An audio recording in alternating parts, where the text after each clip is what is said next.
ਵਾਹਿਗੁਰੂ ਜੀ ਕਾ ਖਾਲਸਾ ਵਾਹਿਗੁਰੂ ਜੀ ਕੀ ਫਤਿਹ। ਅਸਲਾਮ ਵਾਲੇਕਮ ਆਦਾਬ ਬਰਜ਼ ਮੈਂ ਤੁਹਾਡੀ ਹੋਸਟ ਨੀਲਮ ਖੌਰ ਤੇ ਮੈਂ ਟੀਵੀ ਦੇ ਸਾਰੇ ਦਰਸ਼ਕਾਂ ਤੇ ਸਰੋਤਿਆਂ ਨੂੰ ਜੀ ਆਇਆਂ ਕਹਿੰਦੀ ਹਾਂ ਪ੍ਰੋਗਰਾਮ ਸੱਚੋ ਸੱਚ ਵਿੱਚ ਜਿਹੜੇ ਇਸ ਪ੍ਰੋਗਰਾਮ ਨਾਲ ਦੇਸ਼ਾਂ ਵਿਦੇਸ਼ਾਂ ਤੋਂ ਜੁੜ ਚੁੱਕੇ ਨੇ। ਖਾਲਸਾ ਅਫੇਅਰ ਸੈਂਟਰ ਦੇ ਸੰਚਾਲਕ ਡਾਕਟਰ ਅਮਨਜੀਤ ਸਿੰਘ ਰੋਜ਼ਾਨਾ ਹੀ ਤਰ੍ਹਾਂ ਸਟੂਡੀਓ 'ਚ ਮੇਰੇ ਨਾਲ ਸ਼ਾਮਲ ਨੇ। ਆਉਣਾ ਗੱਲਬਾਤ ਕਰਕੇ ਅੱਜ ਦਾ ਇਸ਼ੂ ਉੱਪਰ ਉਹਨਾਂ ਤੋਂ ਉਹਨਾਂ ਦਾ ਤਬਸਰਾ ਜਾਣਦੇ ਹਾਂ। ਜੀ ਡਾਕਟਰ ਸਾਹਿਬ ਵਾਹਿਗੁਰੂ ਜੀ ਕਾ ਖਾਲਸਾ ਵਾਹਿਗੁਰੂ ਜੀ ਕੀ ਫਤਿਹ। ਹਾਂ ਜੀ ਨੀਲਮ ਕੌਰ ਜੀ, ਤੁਹਾਨੂੰ ਵੀ ਤੇ ਦੁਨੀਆ ਭਰ 'ਚ ਬੈਠੇ ਸਾਡੇ ਬਹੁਤ ਹੀ ਪਿਆਰੇ ਸੋਹਣੇ ਸਿਆਣੇ ਟੀਵੀ 84 ਦੇ ਵਿਊਅਰਸ ਨੂੰ ਵੀ ਵਾਹਿਗੁਰੂ ਜੀ ਕਾ ਖਾਲਸਾ ਵਾਹਿਗੁਰੂ ਜੀ ਕੀ ਫਤਿਹ। ਸਾਡੇ ਬਹੁਤ ਹੀ ਪਿਆਰੇ ਮੁਸਲਮਾਨ ਭੈਣਾਂ ਭਰਾਵਾਂ ਨੂੰ ਅਸਲਾਮ ਅਲੈਕਮ। ਗੰਗਾ ਜਮਨੀ ਤਹਿਜ਼ੀਬ ਦੇ ਹਿੰਦੂ ਤਵੀਆਂ ਨੂੰ ਨਮੋ ਨਮੇ। ਜੀ ਡਾਕਟਰ ਸਾਹਿਬ ਜੀ ਨੂੰ ਪ੍ਰੋਗਰਾਮ ਸੱਚੋ ਸੱਚ ਵਿੱਚ ਬਹੁਤ ਸ਼ੁਕਰੀਆ ਜੀ ਡਾਕਟਰ ਸਾਹਿਬ। ਅੱਜ 31 ਜਨਵਰੀ 2025 19 ਮਾਘ ਨਾਨਕਸ਼ਾਹੀ ਸੰਮਤ 556 ਦਾ ਦਿਨ ਹੈ ਤੇ ਡਾਕਟਰ ਸਾਹਿਬ ਪ੍ਰੋਗਰਾਮ ਸ਼ੁਰੂ ਕਰਨ ਤੋਂ ਪਹਿਲਾਂ ਅਸੀਂ ਆਪਣੇ ਦਰਸ਼ਕਾਂ ਤੇ ਸਰੋਤਿਆਂ ਨੂੰ ਹਮੇਸ਼ਾ ਤਰ੍ਹਾਂ ਦਾ ਸੀ ਵਿਊਅਰਸ, ਜੇ ਤੁਸੀਂ ਹੱਕ ਸੱਚ ਇਨਸਾਫ ਤੇ ਪੈਰਾ ਦਿਨ ਦਾ ਇੱਕੋ ਇੱਕ ਚੈਨਲ ਟੀਵੀ 84 ਨੂੰ ਦੇਖਣਾ ਚਾਹੁੰਦੇ ਹੋ ਤਾਂ ਤੁਸੀਂ ਦੇਖ ਸਕਦੇ ਹੋ spectrum cable, RCN cable, welcome Canada, roku, Jadoo box, ਸ਼ਾਵਾ, ਫੇਸਬੁੱਕ ਟੀਵੀ 84 ਦੀ ਐਪ ਰਾਹੀਂ online streaming and IP box ਤੇ ਤੁਸੀਂ ਟੀਵੀ 84 ਨੂੰ ਦੇਖ ਸਕਦੇ ਹੋ। ਵਿਊਅਰਸ, ਜੇ ਤੁਸੀਂ ਟੀਵੀ 84 ਵਾਲੇ ਪ੍ਰੋਗਰਾਮ ਸੱਚੋ ਸੱਚ ਨਾਲ ਫੇਸਬੁੱਕ ਰਾਹੀਂ ਜੁੜੇ ਹੋ ਤੇ ਇਸ ਵਾਰ ਵੱਧ ਲਾਈਕ ਕਰੋ ਤੇ ਸ਼ੇਅਰ ਕਰੋ ਅਤੇ ਨਾਲ ਹੀ YouTube ਤੇ ਸਬਸਕ੍ਰਾਈਬ ਵੀ ਕਰੋ। ਇਹ ਵੀ ਦੱਸ ਦਿਓ ਕਿ ਤੁਸੀਂ ਟੀਵੀ 84 ਦੀ ਐਪ ਨੂੰ ਐਂਡਰੋਇਡ ਐਂਡ ਐਪ ਸਟੋਰ ਤੇ ਡਾਊਨਲੋਡ ਕਰਕੇ ਜੋ ਟੀਵੀ 84 ਦੀ ਲਾਈਵ ਸਟ੍ਰੀਮ ਹੈ ਇਸ ਨੂੰ ਤੁਸੀਂ 24 ਆਵਰਸ ਦੇਖ ਸਕਦੇ ਹੋ। ਸੋ ਵਿਊਅਰਸ, ਪ੍ਰੋਗਰਾਮ ਦੀ ਸ਼ੁਰੂਆਤ ਕਰਨ ਜਾ ਰਹੇ ਹਾਂ। ਇਸ ਵੀਕ ਦਾ ਅਖੀਰਲਾ ਪ੍ਰੋਗਰਾਮ ਕਰਨ ਜਾ ਰਹੇ ਹਾਂ। ਸੋ ਆਸ ਤੇ ਦੁਆ ਕਰਾਂਗੇ ਕਿ ਜਿਹੜਾ ਤੁਹਾਡਾ ਵੀਕਐਂਡ ਹੈ ਉਹ ਬਹੁਤ ਹੀ ਵਧੀਆ ਗੁਜ਼ਰੇ। ਸੋ ਆਪਣੇ ਪ੍ਰੋਗਰਾਮ ਦੀ ਸ਼ੁਰੂਆਤ ਕਰਾਂਗੇ ਹਮੇਸ਼ਾ ਤਰ੍ਹਾਂ ਦੀ ਸਪਾਂਸਰਸ਼ਿਪ ਦੇ ਨਾਲ ਕਿ ਅੱਜ ਦੇ ਪ੍ਰੋਗਰਾਮ ਸੱਚੋ ਸੱਚ ਨੂੰ ਸਪਾਂਸਰ ਕੀਤਾ ਗਿਆ ਹੈ ਵਰਜੀਨੀਆ ਤੋਂ ਸਰਦਾਰ ਕਮਲਜੀਤ ਬਾਜਵਾ ਵੱਲੋਂ। ਸੋ ਇਹਨਾਂ ਨੇ ਟੀਵੀ 84 ਦੇ ਕੰਮ ਦੀ ਸ਼ਲਾਘਾ ਕੀਤੀ ਹੈ ਔਰ ਸਿੱਖ ਕੌਮ ਦੀ ਚੜ੍ਹਦੀ ਕਲਾ ਦੀ ਅਰਦਾਸ ਕੀਤੀ ਹੈ। ਸੋ ਅੱਜ ਦੀ ਸਪਾਂਸਰਸ਼ਿਪ ਲਈ ਅਸੀਂ ਸਰਦਾਰ ਕਮਲਜੀਤ ਬਾਜਵਾ ਜੀ ਦਾ ਤਹਿ ਦਿਲ ਤੋਂ ਧੰਨਵਾਦ ਕਰਦੇ ਹਾਂ ਔਰ ਤੁਹਾਨੂੰ ਵੀ ਅਪੀਲ ਤੇ ਬੇਨਤੀ ਕਰਦੇ ਹਾਂ ਕਿ ਤੁਸੀਂ ਪ੍ਰੋਗਰਾਮ ਸੱਚੋ ਸੱਚ ਨੂੰ ਵੱਧ ਤੋਂ ਵੱਧ ਸਪਾਂਸਰ ਕਰੋ। ਸਪਾਂਸਰਸ਼ਿਪ ਲਈ ਤੁਸੀਂ ਸਾਨੂੰ ਕਾਲ ਕਰ ਸਕਦੇ ਹੋ ਸਾਡੇ ਫੋਨ ਨੰਬਰ ਤੇ 5166191984। ਸੇਮ ਨੰਬਰ ਤੇ WhatsApp ਕਰ ਸਕਦੇ ਹੋ। ਤੁਸੀਂ ਉਹਨੂੰ ਈਮੇਲ ਵੀ ਕਰ ਸਕਦੇ ਹੋ info@tv84.tv ਤੇ। ਸੋ ਵੀਅਰਸ, ਪਹਿਲੇ ਸੈਗਮੈਂਟ ਦੇ ਵਿੱਚ ਆਪਾਂ ਗੱਲਬਾਤ ਕਰਨ ਜਾ ਰਹੇ ਹਾਂ ਜੋ ਭਾਰਤ ਵਿੱਚ ਜਿਹੜਾ ਮਹਾਨ ਕੁੰਭ ਮੇਲਾ ਹੋ ਰਿਹਾ ਉਸ ਬਾਰੇ ਕਿ ਅੱਜ ਕੱਲ੍ਹ ਜਿਹੜਾ ਕੁੰਭ ਮੇਲੇ ਨੂੰ ਲੈ ਕੇ ਹਰ ਪਾਸੇ ਜਿਹੜੀ ਹੈ ਚਰਚਾ ਹੋ ਰਹੀ ਹੈ ਔਰ ਭਾਵੇਂ ਪ੍ਰਯਾਗਰਾਜ ਵਿੱਚ ਲੋਕਾਂ ਵਿੱਚ ਮਚੀ ਭੱਜ ਦੜ ਕਰਕੇ ਸੈਂਕੜਿਆਂ ਮੌਤਾਂ ਹੋਈਆਂ ਹਨ, ਪਰ ਇਸ ਮਹਾਨ ਕੁੰਭ ਮੇਲੇ ਨੂੰ ਹਿੰਦੂ ਤਵੀ ਸ਼ਕਤੀ ਵਜੋਂ ਦੁਨੀਆ ਸਾਹਮਣੇ ਪੇਸ਼ ਕੀਤਾ ਜਾ ਰਿਹਾ ਔਰ ਅਫਸੋਸ ਇਸ ਗੱਲ ਦਾ ਹੈ ਕਿ ਕੁਝ ਸਿੱਖ ਸੰਪਰਦਾਵਾਂ ਵੱਲੋਂ ਵੀ ਇਸ ਵਿੱਚ ਸ਼ਿਰਕਤ ਕੀਤੀ ਜਾ ਰਹੀ ਹੈ ਔਰ ਜਿਸ ਕਰਕੇ ਸਿੱਖ ਸੰਗਤਾਂ ਵਿੱਚ ਕਾਫੀ ਰੋਸ ਹੈ। ਸੋ ਇਸ ਬਾਰੇ ਆਪਾਂ ਗੱਲਬਾਤ ਕਰਨ ਜਾ ਰਹੇ ਹਾਂ। ਸੋ ਅਸੀਂ ਚਾਹਾਂਗੇ ਕਿ ਤੁਸੀਂ ਇਸੇ ਤਰ੍ਹਾਂ ਬਣੇ ਰਹਿਣਾ। ਦੇਖਣ ਸੁਣ ਲਈ ਤੁਹਾਡਾ ਸਭ ਦਾ ਬਹੁਤ ਬਹੁਤ ਧੰਨਵਾਦ। ਜੀ ਡਾਕਟਰ ਸਾਹਿਬ, ਕੀ ਵਿਚਾਰ ਨੇ? ਸਭ ਤੋਂ ਪਹਿਲਾਂ ਤਾਂ ਅੱਜ ਦੇ ਪ੍ਰੋਗਰਾਮ ਨੂੰ ਸਪਾਂਸਰ ਕਰਨ ਲਈ ਅਸੀਂ ਵੀਰ ਕਮਲਜੀਤ ਸਿੰਘ ਬਾਜਵਾ ਜਿਹੜੇ ਵਰਜੀਨੀਆ ਮੈਨੇਸਸ 'ਚ ਰਹਿੰਦੇ ਨੇ ਉਹਨਾਂ ਦਾ ਸ਼ੁਕਰੀਆ ਅਦਾ ਕਰਦੇ। ਇਹ ਸਾਰੇ ਉਹੀ ਵੀਰ ਨੇ ਜਿਨ੍ਹਾਂ ਨੇ 15 ਦਸੰਬਰ 2024 ਦੇ ਗੁਰਦੁਆਰਾ ਸਿੰਘ ਸਭਾ ਬ੍ਰੈਡਿਕ ਰੋਡ 'ਚ ਉਹਨਾਂ ਦੀ ਕਮੇਟੀ ਵੱਲੋਂ ਸੰਗਤ ਵੱਲੋਂ ਪੂਰੇ ਸਹਿਯੋਗ ਨਾਲ ਜਿਹੜਾ ਟੀਵੀ 84 ਦਾ ਫੰਡ ਰੇਜ਼ਿੰਗ ਸੀ ਉਸ ਦੇ ਵਿੱਚ ਕੰਟਰੀਬਿਊਟ ਕੀਤਾ ਜੀ। ਇਹ ਸਾਰੇ ਹੀ ਪੰਥਕ ਭਾਵਨਾ ਵਾਲੇ ਸਾਡੇ ਵੀਰ ਨੇ ਔਰ ਸਾਡੇ ਨਾਲ ਪੰਥ ਦਾ ਜਿਹੜਾ ਰਿਸ਼ਤਾ ਹੈ ਇਹੀ ਪ੍ਰੋਮੀਨੈਂਟ ਹੈ ਔਰ ਅਸੀਂ ਸਮਝਦੇ ਹਾਂ ਕਿ ਇਹੀ ਸਾਡੀ ਸਟਰੈਂਥ ਵੀ ਨੇ। ਔਰ ਜਦੋਂ ਮੈਂ ਪਿੱਛੇ ਮੁੜ ਕੇ ਦੇਖਦਾ ਹਾਂ ਆਪਣੇ ਲਗਭਗ 4 ਦਹਾਕਿਆਂ ਦੇ ਅਮਰੀਕਾ ਵਿਚਲੇ ਪੰਥਕ ਸਫ਼ਰ ਦਾ, ਤੇ ਮੈਂ ਦੇਖਦਾ ਹਾਂ ਕਿ ਸਾਡੀ ਸਭ ਤੋਂ ਵੱਡੀ ਦੌਲਤ, ਸਭ ਤੋਂ ਵੱਡਾ ਖਜ਼ਾਨਾ ਇਹੋ ਜਿਹੇ ਗੁਰਸਿੱਖ ਵੀਰ ਭੈਣਾਂ ਨੇ ਜਿਨ੍ਹਾਂ ਨੂੰ ਕੰਮ ਨਜ਼ਰ ਆਉਂਦਾ ਹੈ, ਜਿਨ੍ਹਾਂ ਨੂੰ ਇਹ ਲੱਗਦਾ ਹੈ ਕਿ ਭਾਈ ਕੌਮੀ ਕਰ ਖਾਲਿਸਤਾਨ ਦੇ ਲਈ ਜਦੋਂ ਤੱਕ ਤੁਸੀਂ ਡੈਡੀਕੇਸ਼ਨ ਡਿਵੋਸ਼ਨ ਦੇ ਨਾਲ ਤੁਰਦੇ ਨਹੀਂ ਤੇ ਉਹਨਾਂ ਨੂੰ ਕਈ ਤਾਂ ਉਹ ਵੀ ਵੀਰ ਨੇ ਜਿਹੜੇ ਰਿਗਰੈਟ ਕਰਦੇ ਨੇ ਕਿ ਵੀ ਨਾ ਅਸੀਂ ਵਕਤ ਦੇ ਸਕਦੇ ਹਾਂ, ਨਾ ਸਾਡੀ ਕੋਈ ਹੋਰ ਕੰਟਰੀਬਿਊਸ਼ਨ ਹੈ। ਤੇ ਉਹਨਾਂ ਨੂੰ ਜਦੋਂ ਮੈਂ ਉਹਨਾਂ ਦੀ ਸਰਾਹਨਾ ਵੀ ਕਰਦਾ ਤੇ ਕਈ ਕਾਲ ਕਰਕੇ ਕਹਿਣਗੇ ਨਹੀਂ ਅਸੀਂ ਤਾਂ ਬਿਲਕੁਲ ਕੁਛ ਵੀ ਨਹੀਂ, ਸਭ ਤੋਂ ਥੱਲੜੀ ਪੌੜੀ ਤੇ ਖੜੇ ਹਾਂ। ਸਾਨੂੰ ਇਹ ਲੱਗਦਾ ਵੀ ਆਪਣੇ ਆਪ ਦੇ ਵਿੱਚ ਗਿਲਟ ਹੁੰਦਾ। ਜਿਵੇਂ ਪਿਛਲੇ ਦਿਨਾਂ 'ਚ ਇੱਕ ਯੋਧਾ ਸਿੰਘ ਰੋਪੜ ਜ਼ਿਲ੍ਹੇ ਦਾ, ਉਹਨਾਂ ਦੀ ਸਿੰਘਣੀ ਜਿਸ ਹਾਲਤ 'ਚ ਰਹਿ ਰਹੇ ਨੇ, ਉਹਨਾਂ ਦਾ ਬੇਟਾ, ਉਹਨਾਂ ਦੀ ਕੋਈ ਮੈਡੀਕਲ ਡਿਸੇਬਿਲਿਟੀ ਹੈ ਜੈਨੇਟਿਕਲ, ਤੇ ਉਹਨਾਂ ਨੇ ਸਾਡੇ ਤੱਕ ਪਹੁੰਚ ਕੀਤੀ ਕਿ ਵੀ ਉਹਨਾਂ ਨੂੰ ਹੈਲਪ ਦੀ ਲੋੜ ਹੈ। ਤੇ ਅਸੀਂ ਰੋਪੜ ਜ਼ਿਲ੍ਹੇ ਦੇ ਇੱਕ ਹੋਰ ਸਿੰਘ ਜਿਹੜੇ ਕੈਲੀਫੋਰਨੀਆ 'ਚ ਨੇ ਉਹਨਾਂ ਦੇ ਨਾਲ ਗੱਲ ਕੀਤੀ। ਉਹਨਾਂ ਨੂੰ ਵੀ ਉਸ ਬੀਬੀ ਦੇ ਹਾਲਾਤ ਬਾਰੇ ਪਤਾ ਲੱਗ ਚੁੱਕਾ ਸੀ। ਤੇ ਜਿਹੜੀ ਗੱਲ ਵੀਰ ਨੇ ਕਹੀ ਕਿ ਮੈਨੂੰ ਸ਼ਰਮ ਮਹਿਸੂਸ ਹੁੰਦੀ ਹੈ ਵੀ ਇੰਨਾ ਕੁਝ ਚੱਲ ਰਿਹਾ ਸੀ ਤੇ ਸਾਨੂੰ ਪਤਾ ਹੀ ਨਹੀਂ ਵੀ ਉਹ ਕਿਸ ਹਾਲ 'ਚ ਬੀਬੀ ਤੇ ਉਹਨਾਂ ਦੇ ਬੱਚੇ ਰਹਿ ਰਹੇ ਨੇ। ਔਰ ਮੈਂ ਇਹ ਸਮਝਦਾ ਵੀ ਇਹ ਅਸੀਂ ਜਿਹੜੀ ਸਾਡੀ ਜਨਰੇਸ਼ਨ ਸਰਵਾਈਵ ਕਰ ਗਈ। ਬਹੁਤ ਸਾਰੇ ਉਹ ਨੇ ਜਿਨ੍ਹਾਂ ਨੇ ਸ਼ਹੀਦੀਆਂ ਪਾਈਆਂ, ਬਹੁਤ ਨੇ ਜਿਹੜੇ ਅਜੇ ਵੀ ਜਦੋਂ ਅਸੀਂ ਬੰਦੀ ਸਿੰਘਾਂ ਦੀ ਗੱਲ ਕਰਦੇ ਹਾਂ 30-35 ਸਾਲ ਤੋਂ ਪ੍ਰਿਜ਼ਨਰਸ ਆਫ ਕੌਨਸ਼ੀਅੰਸ ਜਿਹੜੇ ਨੇ, ਤੇ ਫਿਰ ਇਹ ਸਾਡਾ ਫਰਜ਼ ਬਣਦਾ ਹੈ ਕਿ ਭਾਈ ਘੱਟੋ ਘੱਟ ਜਿੱਥੇ ਇਹਨਾਂ ਮੁਲਕਾਂ 'ਚ ਆ ਕੇ ਉਹਨਾਂ ਸ਼ਹੀਦਾਂ ਦੇ ਡੁੱਲੇ ਖੂਨ ਦੇ ਬੇਸ ਦੇ ਉੱਤੇ ਅਸਾਈਲਮਸ ਲਈਆਂ ਨੇ, ਇੱਥੇ ਪ੍ਰੋਸਪੈਰਿਟੀ ਨੂੰ ਜਿਹੜੇ ਮਾਣ ਰਹੇ ਨੇ, ਉਹ ਇਹ ਜ਼ਰੂਰ ਦੇਖਣ ਕਿ ਭਾਈ ਜਿਸ ਕਾਜ਼ ਲਈ ਤੁਸੀਂ ਤੁਰੇ ਸੀ ਕਦੇ, ਜਿਹਦੇ ਕਰਕੇ ਉਸ ਪੂਰੀ ਜਨਰੇਸ਼ਨ ਨੇ ਆਪਣਾ ਆਪਾ ਕੁਰਬਾਨ ਕੀਤਾ, ਤੁਹਾਡਾ ਇੰਨਾ ਕੁ ਫਰਜ਼ ਤਾਂ ਬਣਦਾ ਵੀ ਤੁਸੀਂ ਜਦੋਂ ਕੋਈ ਪੰਥਕ ਕਾਲ ਹੁੰਦੀ ਹੈ ਪ੍ਰੋਟੈਸਟ ਦਾ ਹਿੱਸਾ ਬਣੋ। ਜਿਹੜੇ ਅਦਾਰੇ ਇਸ ਪਾਸੇ ਕੋਈ ਕਰਦੇ ਨੇ ਉਹਨਾਂ ਦੀ ਮਦਦ ਕਰੋ। ਪਰ ਮੈਨੂੰ ਇਹ ਵੀ ਕਹਿਣ 'ਚ ਕੋਈ ਝਿਜਕ ਨਹੀਂ ਹੈ ਕਿ ਇੱਕ ਵੱਡਾ ਹਿੱਸਾ ਜਿਹੜਾ ਹੈ ਉਹ ਅਕਿਰਤ ਘਣਾ ਦਾ ਹੋ ਚੁੱਕਾ ਹੈ, ਜਾਂ ਜੇ ਇਹ ਕਹਿਣਾ ਹੋਏ ਕਿ ਇਹ ਮਾਇਆ ਮੋਹਣੀ ਜਿਨ ਏਤ ਭਰਮ ਭੁਲਾਇਆ। ਔਰ ਇਹਦੇ 'ਚ ਕੋਈ ਦੋ ਰਾਵਾਂ ਨਹੀਂ ਨੇ। ਬਹੁਤ ਵਾਰੀ ਜਿਹੜੇ ਲੋਕ ਇਹ ਕਹਿੰਦੇ ਸੀ ਕਿ ਨਹੀਂ ਇੱਕ ਵਾਰ ਸਾਡੇ ਪੈਰ ਲੱਗ ਜਾਣ ਫਿਰ ਅਸੀਂ ਜਿਹੜਾ ਹੈ ਪਿੱਛੇ ਨਹੀਂ ਹਟਾਂਗੇ, ਉਹ ਪੈਰ ਤਾਂ ਉਹਨਾਂ ਦੇ ਲੱਗ ਗਏ, ਉਹਨਾਂ ਦੇ ਕੰਨ ਹੀ ਨਹੀਂ ਲੱਭਦੇ ਕਿ ਵੀ ਉਹਨਾਂ ਦੇ ਨਾਲ ਤੁਸੀਂ ਕੋਈ ਗੱਲ ਵੀ ਕਰ ਸਕੋ। ਇਵੇਂ ਗਾਇਬ ਹੋਏ ਨੇ ਜਿਵੇਂ ਗਧੇ ਦੇ ਸਿਰ ਤੋਂ ਸਿੰਘ। ਔਰ ਇਹ ਇੱਕ ਵਰਤਾਰਾ ਜਿਹੜਾ ਮੈਂ ਤਾਂ ਲਗਾਤਾਰ ਦੇਖਣ ਤੋਂ ਬਾਅਦ ਹੁਣ ਤਾਂ ਕੋਈ ਸ਼ਿਕਾਇਤ ਵੀ ਨਹੀਂ ਹੁੰਦੀ, ਕੋਈ ਰਿਗਰੈਟ ਵੀ ਨਹੀਂ ਹੁੰਦਾ। ਸਿਰਫ ਗੁਰੂ ਤੋਂ ਇਹੀ ਮੰਗ ਹੁੰਦੀ ਹੈ ਕਿ ਮਹਾਰਾਜ ਕਦਮ ਸਾਬਤ ਰਹਿਣ। ਬਾਕੀ ਕੋਈ ਬੈਂਡ ਵੈਗਨ ਤੇ ਚੜ੍ਹਿਆ, ਕੋਈ ਰਾਹ 'ਚ ਉਤਰਿਆ, ਕੋਈ ਕਿਸੇ ਹੋਰ ਤੇ ਚੜ੍ਹ ਗਿਆ, ਕਿਹਦਾ ਜਿਹੜਾ ਉਹ ਪਿਆਰ ਹੈ ਉਹ ਧੁਰ ਦਰਗਾਹ ਪੁੱਗਿਆ ਜਾਂ ਪੁੱਗਣਾ ਹੈ, ਇਹ ਸਤਿਗੁਰੂ ਦੇ ਕੋਲ ਹੈ। ਸੋ ਅਸੀਂ ਵੀਰ ਕਮਲਜੀਤ ਸਿੰਘ ਬਾਜਵਾ ਹੋਰਾਂ ਦਾ ਸ਼ੁਕਰੀਆ ਅਦਾ ਕਰਦੇ ਹਾਂ। ਕੁਝ ਚੀਜ਼ਾਂ ਜਿਨ੍ਹਾਂ ਨੂੰ ਮੈਂ ਆਪਣੇ ਸੁਭਾਅ ਕਰਕੇ ਅਵੋਇਡ ਵੀ ਕਰਨਾ ਚਾਹੁੰਦਾ ਹੁੰਦਾ ਹੈ ਕਿ ਜਿਹੜੀ ਖਾਮਖਾ ਕਨਫਲਿਕਟ ਦੀ ਗੱਲ ਹੋਏ, ਵਾਦ ਵਿਵਾਦ ਦੀ ਗੱਲ ਹੋਏ, ਉਸ ਤੋਂ ਬਚਿਆ ਜਾਏ, ਤਾਂ ਕਿ ਜਿਹੜੀ ਉਹ ਇੱਕ ਅਮਰੀਕਨ ਜਨਰਲ ਦੀ ਐਡਵਾਈਸ ਹੈ ਉਸ 'ਤੇ ਮੈਂ ਅਮਲ ਕਰਨ ਦੀ ਕੋਸ਼ਿਸ਼ ਕਰਦਾ ਕਿ run the race of your life with eyes fixed on your goal. So ਮੇਰਾ ਇਹ ਹੁੰਦਾ ਹੈ ਕਿ ਵੀ ਜਿਸ ਕੰਮ ਲਈ ਅਸੀਂ ਤੁਰੇ ਹਾਂ, ਖਾਲਿਸਤਾਨ ਦਾ ਨਿਸ਼ਾਨਾ, ਖਾਲਿਸਤਾਨ ਦਾ ਗੋਲ, ਔਰ ਹਾਥੀ ਕੇ ਪਾँव में सबका पाँव, ਕਿ ਜਦੋਂ ਤੁਹਾਡੇ ਕੋਲ ਆਪਣਾ ਘਰ ਬਣ ਜਾਏਗਾ, ਆਪਣਾ ਮੁਲਕ ਹੋਏਗਾ, ਬਹੁਤ ਸਾਰੇ ਸਾਡੇ ਧਾਰਮਿਕ ਮਸਲੇ, ਸਮਾਜਿਕ ਮਸਲੇ ਔਰ ਮਰਿਆਦਾ ਨਾਲ ਸੰਬੰਧਿਤ ਜਿਹੜੀਆਂ ਚੀਜ਼ਾਂ ਨੇ ਉਹ ਸੈਟਲ ਡਾਊਨ ਹੋ ਜਾਣਗੀਆਂ।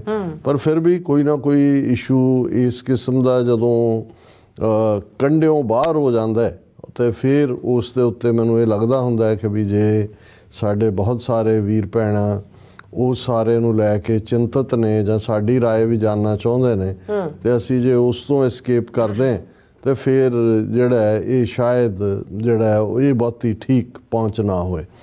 ਹੁਣ ਇਹਨਾਂ ਦਿਨਾਂ 'ਚ ਜਿਹੜੀ ਚੀਜ਼ ਖਾਸ ਤੌਰ 'ਤੇ ਜਿਹੜੀ ਪਿਕਚਰ ਵੀ ਔਰ ਵੀਡੀਓ ਵੀ ਚਾਰੇ ਪਾਸੇ ਘੁੰਮ ਰਹੀ ਹੈ, ਮੈਨੂੰ ਘੱਟੋ ਘੱਟ 20 ਤੋਂ 25 ਵੀਰਾਂ ਨੇ ਅੱਡ-ਅੱਡ ਥਾਵਾਂ ਤੋਂ ਭੇਜੀ। ਉਹ ਦਮਦਮੀ ਟਕਸਾਲ ਦੇ ਇੱਕ ਮੁਖੀ ਮੈਂ ਇਸ ਲਈ ਕਿਹਾ ਕਿਉਂਕਿ ਇਸ ਵੇਲੇ ਦਮਦਮੀ ਟਕਸਾਲ ਨਾਲ ਸੰਬੰਧਿਤ ਵੀ 4 ਜਾਂ 5 ਬ੍ਰਾਂਚਾਂ ਨੇ ਔਰ ਉਹਨਾਂ ਦੇ ਆਪਣੇ ਆਪਣੇ ਮੁਖੀ ਨੇ। ਪਰ ਜਿਹੜਾ ਮੁੱਖ ਤੌਰ 'ਤੇ ਗੁਰਦੁਆਰਾ ਗੁਰਦਰਸ਼ਨ ਪ੍ਰਕਾਸ਼ ਚੌਂਕ ਮਹਿਤਾ, ਜਿੱਥੇ ਗਿਆਨੀ ਗੁਰਬਚਨ ਸਿੰਘ ਉਹਨਾਂ ਨੇ ਆਪਣਾ ਸਰੀਰ ਛੱਡਿਆ ਸੀ, ਸੰਤ ਕਰਤਾਰ ਸਿੰਘ ਪਿੰਡਾਂ ਵਾਲਿਆਂ ਨੇ ਉਸ ਨੂੰ ਟਿਕਾਣਾ ਬਣਾਇਆ, ਹੈੱਡਕੁਆਟਰ ਬਣਾਇਆ, ਔਰ ਉਸੇ ਥਾਂ ਦੇ ਉੱਤੇ ਸੰਤ ਜਰਨੈਲ ਸਿੰਘ ਖਾਲਸਾ ਪਿੰਡਾਂ ਵਾਲਿਆਂ ਨੇ ਆਪਣੇ ਬੜੇ ਸੰਖੇਪ ਜੇ ਸਮੇਂ ਦੇ ਵਿੱਚ 1977 ਦੇ ਵਿੱਚ ਉਹਨਾਂ ਨੂੰ ਸੇਵਾ ਮਿਲਦੀ ਹੈ। ਔਰ 5 ਤੇ 6 ਜੂਨ 1984 ਦੀ ਦਰਮਿਆਨੀ ਰਾਤ ਜਿਹੜਾ ਹੈ ਉਹ ਜੂਝਦੇ ਨੇ ਟੈਂਕਾਂ ਦੇ ਨਾਲ, ਔਰ ਉਸ ਸਵੇਰ ਵੇਲੇ 6 ਜੂਨ ਦੀ ਉਹ ਸ਼ਹੀਦੀ ਜਾਮ ਪੀਂਦੇ ਨੇ। ਸੋ ਲਗਭਗ 7 ਸਾਲ ਦਾ ਸਮਾਂ। ਸੋ ਉਸ ਥਾਂ ਦੇ ਉੱਤੇ ਪਹਿਲਾਂ ਤਾਂ ਉਹਨਾਂ ਦੀ ਥਾਂ ਕਾਰਜਕਾਰੀ ਜਥੇਦਾਰ ਦੇ ਤੌਰ 'ਤੇ ਬਾਬਾ ਠਾਕੁਰ ਸਿੰਘ ਜਿਹੜੇ ਨੇ ਉਹ ਬਿਰਾਜਮਾਨ ਰਹੇ, ਕਿਉਂਕਿ ਉਹ ਪੀਰੀਅਡ ਸੀ ਕਿ ਜਿਹਦੇ 'ਚ ਇਹ ਗੱਲ ਕਾਫੀ ਜਿਹੜੀ ਉਸ ਧਿਰ ਵੱਲੋਂ ਕਹੀ ਗਈ ਕਿ ਸੰਤ ਜਰਨੈਲ ਸਿੰਘ ਖਾਲਸਾ ਪਿੰਡਾਂ ਵਾਲੇ ਚੜ੍ਹਦੀ ਕਲਾ 'ਚ ਨੇ, ਔਰ ਬਾਬਾ ਠਾਕੁਰ ਸਿੰਘ ਕਾਰਜਕਾਰੀ ਰਹੇ। ਉਹਨਾਂ ਤੋਂ ਬਾਅਦ ਜਿਹੜੇ ਨਵੇਂ ਬਾਬਾ ਹਰਨਾਮ ਸਿੰਘ ਧੁੰਮਾ ਹੁਣ ਜਿਹੜੇ ਨੇ ਉਹ ਸਥਾਪਿਤ ਨੇ, ਉਹਨਾਂ ਨੇ ਸੰਤਾਂ ਨੂੰ ਸ਼ਹੀਦ ਵੀ ਮੰਨਿਆ, ਭੋਗ ਵੀ ਪਾਇਆ। ਔਰ ਹੁਣ ਇੱਕ ਪਾਸੇ 6 ਜੂਨ ਨੂੰ ਅਕਾਲ ਤਖਤ ਸਾਹਿਬ ਤੇ ਭੋਗ ਪੈ ਰਿਹਾ ਹੁੰਦਾ ਤੇ ਉਹਨਾਂ ਨੇ ਆਪਣਾ ਗੁਰਦਰਸ਼ਨ ਪ੍ਰਕਾਸ਼ ਵੀ ਉਹਨਾਂ ਦੀ ਸ਼ਹੀਦੀ ਦਾ ਭੋਗ ਪਾ ਰਹੇ ਹੁੰਦੇ ਨੇ। ਪਰ ਉਹ ਇੱਕ ਵੱਖਰਾ ਵਿਸ਼ਾ ਸੀ, ਕਿਉਂਕਿ ਮੈਂ ਉਸ ਮੁੱਦੇ ਦੇ ਉੱਤੇ ਸਿੱਧੇ ਤੌਰ ਤੇ ਸਫ਼ਰ ਕੀਤਾ ਹੋਇਆ ਹੈ, ਇਸ ਲਈ ਮੈਂ ਇਹਦੇ ਤੇ ਕੋਈ ਬਹੁਤ ਜ਼ਿਆਦਾ ਕੁਝ ਨਹੀਂ ਕਹਿਣਾ ਚਾਹੁੰਦਾ।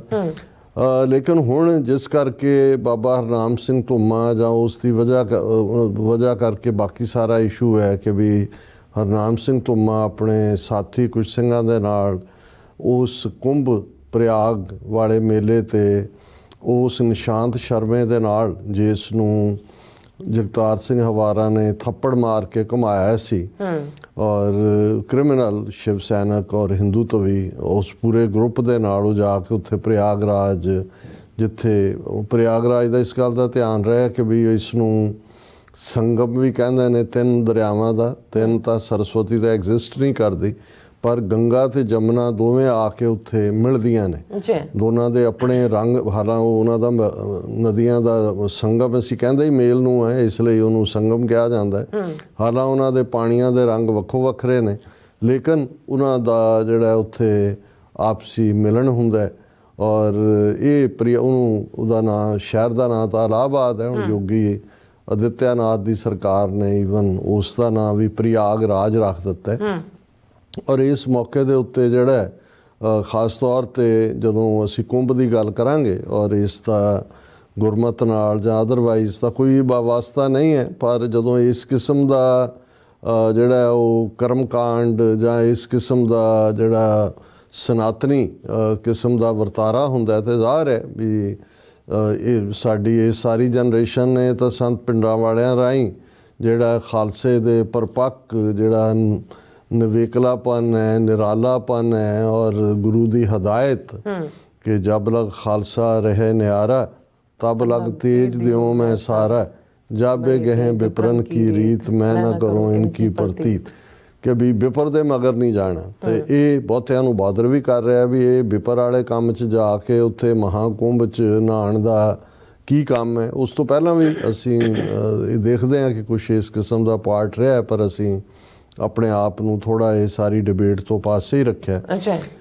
ਹੁਣ ਇਸ ਸਾਰੇ ਦੇ ਚੱਲਦਿਆਂ, ਇਸ ਤੋਂ ਪਹਿਲਾਂ ਕਿ ਮੈਂ ਇਸ ਦੇ ਉੱਤੇ ਗੱਲ ਕਰਾਂ ਕਿ ਇਕੱਲਾ ਇਹੀ ਨਹੀਂ ਕਿ ਵੀ ਇਹੀ ਦਾ ਹਿੱਸਾ ਬਣੇ ਨੇ, ਇਸ ਤੋਂ ਇਲਾਵਾ ਨਾਮਧਾਰੀ ਸੰਪਰਦਾ ਕੂਕਿਆਂ ਦੀ, ਉਹ ਵੀ ਪੂਰੇ ਪੀੜੀਆਂ ਪਜਾਮੀਆਂ ਪਾ ਕੇ ਤੇ ਉਹ ਗੋਲ ਪੱਗਾਂ ਬੰਨ੍ਹ ਕੇ ਗੁਰੂ ਗ੍ਰੰਥ ਸਾਹਿਬ ਦਾ ਪ੍ਰਕਾਸ਼ ਕਰਕੇ ਉੱਥੇ ਮੰਡਲ ਦੇ ਵਿੱਚ ਬੈਠੇ ਹੋਏ ਨੇ, ਉਹਨਾਂ ਦੇ ਜਾ ਕੇ ਬੈਠਦੇ ਨੇ। ਇਸੇ ਤਰ੍ਹਾਂ ਨਿਹੰਗ ਸਿੰਘਾਂ ਦੇ ਬਾਣੇ ਦੇ ਵਿੱਚ ਇੱਕ ਤਬਕਾ ਜਿਹੜਾ ਬਿਲਕੁਲ ਜਿਹੜਾ ਹਵਨ ਵੀ ਕਰਦੇ ਨੇ, ਤਾਂ ਪੂਰਾ ਉਹ ਸਨਾਤਨੀ ਆਪਣੇ ਆਪ ਨੂੰ ਬੜੇ ਫਖਰ ਨਾਲ ਕਹਿੰਦੇ ਨੇ ਕਿ ਭਾਈ ਇਹ ਤਾਂ ਅਸੀਂ ਜਿਹੜਾ ਸਾਡਾ ਇਹ ਫਲਾਣਾ ਜਿਹੜਾ ਉਹ ਸ਼ਿਵ ਜੀ ਤੋਂ ਆਇਆ ਤੇ ਫਲਾਣਾ ਢਮਕੇ 'ਚੋਂ ਆਇਆ, ਉਹਨਾਂ ਦਾ ਇੱਕ ਆਪਣਾ ਪਾਰਟ ਹੈ।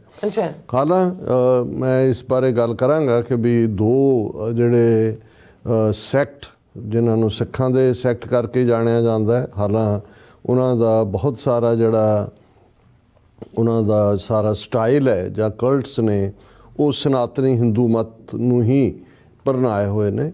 ਔਰ ਉਹਨਾਂ ਦੇ ਹੈੱਡਕੁਆਟਰ ਵੀ ਜਾਂ ਉਹਨਾਂ ਦੇ ਟਿਕਾਣੇ ਵੀ ਜਾਂ ਉਹਨਾਂ ਦੇ ਜਿਹੜੇ ਉਸ ਦੇ ਲਈ ਅਖਾੜੇ ਵੀ ਜਿਹੜੇ ਨੇ ਉਹ ਹਰਿਦੁਆਰ ਔਰ ਦੂਸਰੀਆਂ ਥਾਵਾਂ 'ਤੇ ਨੇ।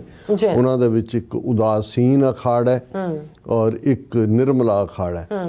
ਔਰ ਜਿਹੜੇ ਇਹਨਾਂ ਦੇ ਹਰਿਦੁਆਰ ਦੇ ਵਿੱਚ ਖਾਸ ਤੌਰ 'ਤੇ ਕੁੰਭ ਦੇ ਮੌਕੇ 'ਤੇ ਇਸ ਵਾਰ ਤਾਂ ਕਿਉਂਕਿ ਜ਼ਿਆਦਾ ਜ਼ੋਰ ਪ੍ਰਯਾਗਰਾਜ 'ਤੇ ਹੈ, ਲੇਕਿਨ ਜਦੋਂ ਇਹ ਕੁੰਭ ਦਾ ਇਹ ਇਸ਼ਨਾਨ ਦੀ ਲਾਈਨ ਥੱਲੇ ਹੁੰਦੀ ਹੈ ਤੇ ਫਿਰ ਜਿਹੜੀਆਂ 4 ਨਦੀਆਂ ਨੇ, 4 ਦਰਿਆ ਨੇ, ਉਹਨਾਂ ਦੇ ਵਿੱਚ ਪ੍ਰਮੁੱਖ ਤੌਰ ਦੇ ਉੱਤੇ ਜਿਹੜਾ ਹੈ ਉਹ ਸ਼ਰਧਾਲੂਆਂ ਵੱਲੋਂ, ਸਨਾਤਨੀ ਹਿੰਦੂਆਂ ਵੱਲੋਂ ਨਹਾਉਣ ਦਾ ਪੁੰਨ ਜਿਹੜਾ ਉਹ ਮੰਨਿਆ ਜਾਂਦਾ ਹੈ। ਔਰ ਪਹਿਲਾਂ ਇੱਕ ਜ਼ਮਾਨੇ 'ਚ ਲੱਖਾਂ ਦੀ ਗਿਣਤੀ 'ਚ ਹੁੰਦੇ ਸੀ, ਐਤਕੀ ਤਾਂ ਜੋ ਦਾਅਵੇ ਕੀਤੇ ਜਾ ਰਹੇ ਨੇ ਯੂਪੀ ਸਰਕਾਰ ਵੱਲੋਂ ਜਾਂ ਦੂਜਾ ਕਿ 40 ਕਰੋੜ ਲੋਕ, 40 ਕਰੋੜ ਦਾ ਮਤਲਬ ਅਸੀਂ 400 ਮਿਲੀਅਨ ਦੇਖ ਰਹੇ ਹਾਂ। ਹਾਲਾਂ ਬੜੀ ਐਗਜ਼ੈਜਰੇਟਿਡ ਫਿਗਰ ਹੈ, ਪਰ ਇਹਦੇ 'ਚ ਕੋਈ ਸ਼ੱਕ ਨਹੀਂ ਹੈ ਕਿ ਵੀ ਜਿਹੜਾ ਇਹ ਗਿਣਤੀ ਲੱਖਾਂ ਦੀ ਬਜਾਏ ਕਰੋੜਾਂ 'ਚ ਜ਼ਰੂਰ ਹੈ। ਇਹ 1 ਕਰੋੜ ਹੋਏਗਾ, 2 ਹੋਏਗਾ, ਲੇਕਿਨ ਇਹ ਜਿਹੜਾ 4 ਪ੍ਰਮੁੱਖ ਦਰਿਆਵਾਂ ਦੇ ਵਿੱਚ ਨਹਾਣਾ ਜਿਹੜਾ ਇਹ ਔਰ ਇਹ ਮਾਘੀ ਦੇ ਮਹੀਨੇ ਨਾਲ ਮਾਘ ਮਹੀਨੇ ਨਾਲ ਇਸ ਨੂੰ ਜੋੜਿਆ ਜਾਂਦਾ।